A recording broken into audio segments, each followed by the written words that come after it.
नमस्कार दोस्तों, school education में आप सभी का हार्दिक स्वागत है। आज हम इस वीडियो में भारत और राजस्थान के सामान्य ज्ञान के अति महत्वपूर्ण सवालों पर चर्चा करेंगे। यदि आप इस चैनल पर नए हैं तो चैनल को सब्सक्राइब करें, वीडियो को लाइक करें और अपने दोस्तों के साथ शेयर करें। पहला सवाल है, भारत का प्रथम गवर्नर जनरल कौन था? तो भारत का प्रथम गवर्नर जनरल वॉरेन हेस्टिंग्स था। लॉर्ड डलहौजी, इन्होंने राज्य हड़प की नीति लागू की थी। राज्य हड़प नीति का संबंध लॉर्ड डलहौजी से था। राज्य हड़प नीति को गो निषेध प्रथा के नाम से भी जाना जाता है। और लॉर्ड वेलेस्ली, इन्होंने सहायक संधि नीति अपनाई थी। सहायक संधि लागू करने वाला गवर्नर लॉर्ड वेलेस्ली था, लेकिन भारत का प्रथम गवर्नर जनरल वॉरेन हेस्टिंग्स था। अगला सवाल, बक्सर का युद्ध कब लड़ा गया था? तो बक्सर का युद्ध सन 1764 में लड़ा गया था। 1757 में प्लासी का युद्ध हुआ था और 1764 में बक्सर का युद्ध लड़ा गया था। तो बक्सर का युद्ध 1764 में लड़ा गया था। अगला सवाल है, चंपारण आंदोलन की शुरुआत कब हुई? तो चंपारण आंदोलन की शुरुआत 1917 में बिहार के चंपारण से हुई थी। यह आंदोलन गांधी जी का भारत के अंदर प्रथम आंदोलन था। नील की खेती करने वाले किसानों के शोषण के विरोध में यह आंदोलन गांधी जी ने 1917 में चलाया था, जिसे चंपारण आंदोलन के नाम से जाना जाता है। अगला सवाल, 1857 की क्रांति का सबसे पहले विद्रोह कहाँ से प्रारंभ हुआ था? तो 1857 की क्रांति का सबसे पहले विद्रोह मेरठ से प्रारंभ हुआ था।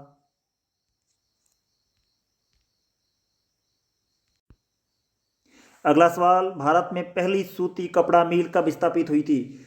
तो आधुनिक भारत में पहली सूती कपड़ा मिल 1854 में स्थापित हुई थी।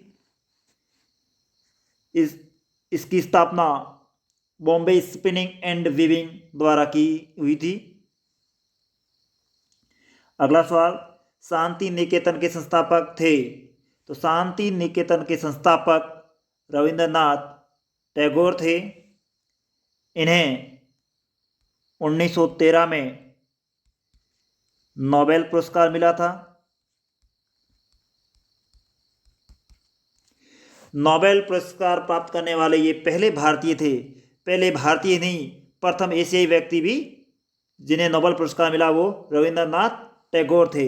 इनकी पुस्तक गीतांजलि के लिए 1913 में नोबेल पुरस्कार मिला था और इन्होंने ही शांति निकेतन की स्थापना की थी।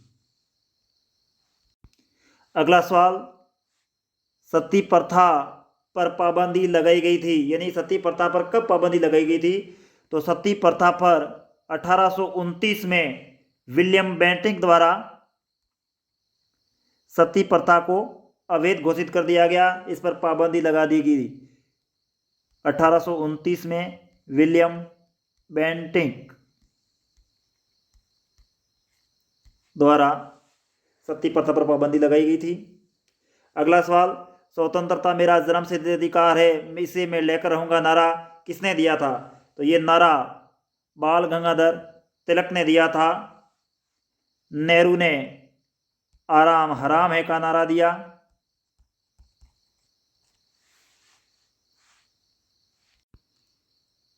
अगला सवाल है, भारत के मूल संविधान में मताधिकार प्राप्त था?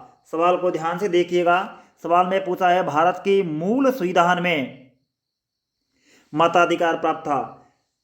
तो भारत के मूल संविधान में मताधिकार 21 वर्ष से ऊपर के भारतीय नागरिकों को प्राप्त था। जिनकी आयु 21 वर्ष से ऊपर थी उन्हें भारत के मूल संविधान में मताधिकार प्राप्त था। लेकिन 62वें संविधान संशोधन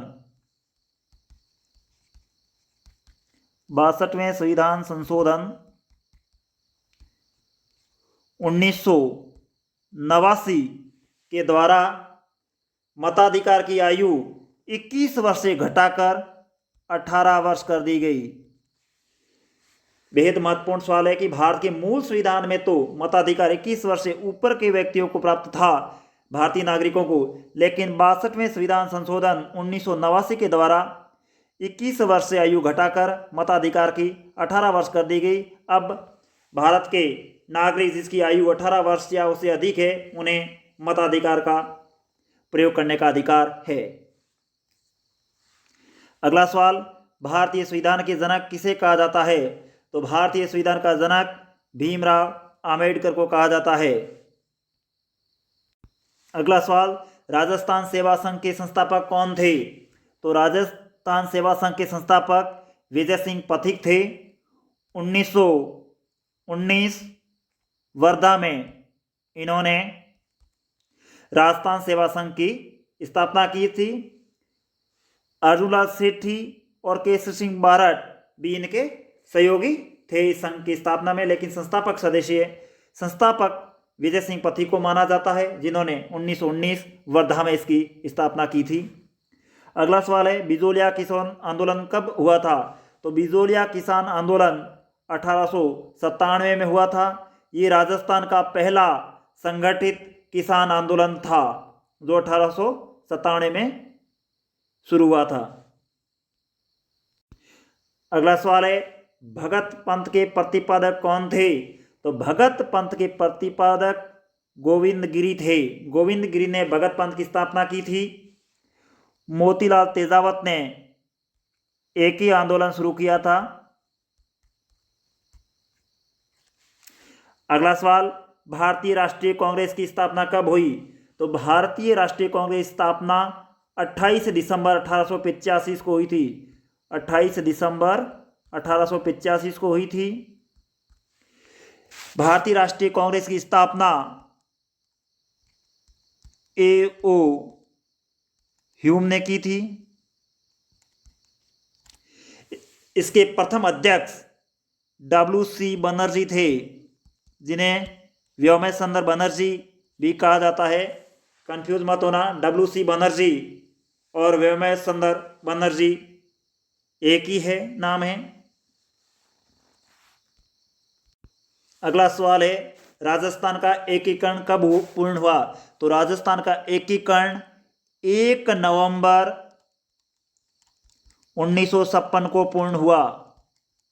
1 नवंबर 1956 को राजस्थान का एकीकरण पूर्ण हुआ। राजस्थान के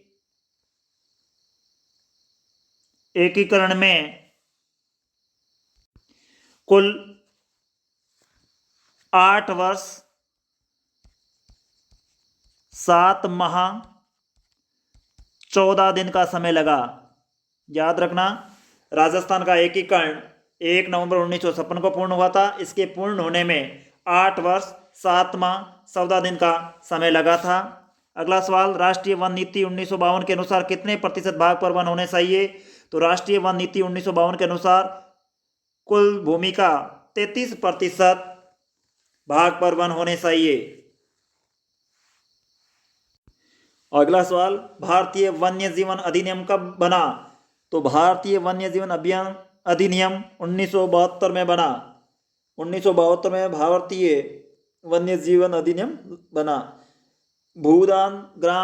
अगला सवाल है, भूदान ग्राम दान आंदोलन के प्रणेता कौन थे? तो भूदान आंदोलन के प्रणेता आचार्य विनोद भावे थे। 18 अप्रैल 1951 में तेलंगाना के पोसमपल्ली गांव से इस आंदोलन की शुरुआत की थी आचार्य विनोबा भावे ने। अगला सवाल है, देश का प्रथम नागरिक कौन होता है? तो देश का प्रथम नागरिक भारत का राष्ट्रपति होता है। राष्ट्रपति है वो देश का प्रथम नागरिक होता है। अगला सवाल, पूना पैक्ट कब लागू हुआ? तो पूना पैक्ट 1932 में लागू हुआ। 24 सितंबर 1932 को गांधी जी और अम्बेडकर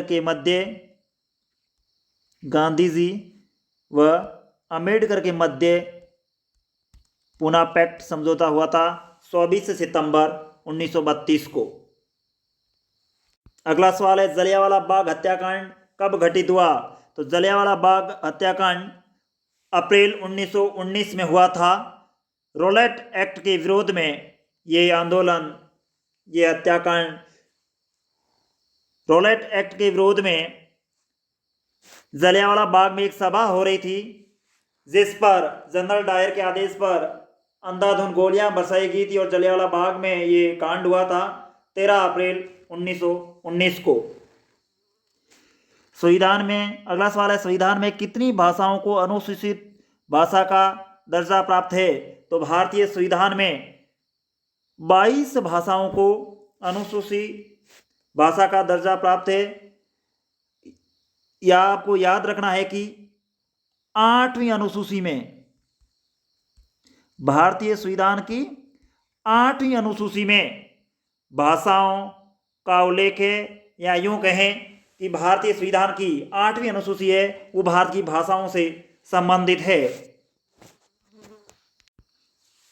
अगला सवाल है, औद्योगिक क्षेत्रक किस श्रेणी में आते हैं?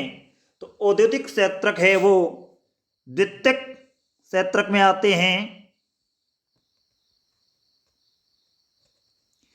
औद्योगिक क्षेत्रक है वो द्वितीयक क्षेत्रक में आते हैं। प्राथमिक क्षेत्रक के अंतर्गत कृषि, वन, मछली पालन, खनन इत्यादि प्राथमिक क्षेत्र के अंतर्गत आते हैं। तृतीयक क्षेत्र में बैंक यानी बैंकिंग, बीमा, वित्त इत्यादि आते हैं। अगला सवाल है, नरेगा योजना कब शुरू हुई थी? तो नरेगा योजना 2 फरवरी 2006 को 2 फरवरी 2006 को आंध्र प्रदेश के अनंतपुर से शुरू हुई थी। नरेगा योजना 2 फरवरी 2006 को आंध्र प्रदेश के अनंतपुर से शुरू हुई थी, जबकि नरेगा से संबंधित अधिनियम 2005 को भारतीय संसद में पास हुआ था। और नरेगा योजना को अब मनरेगा योजना के नाम से जाना जाता है।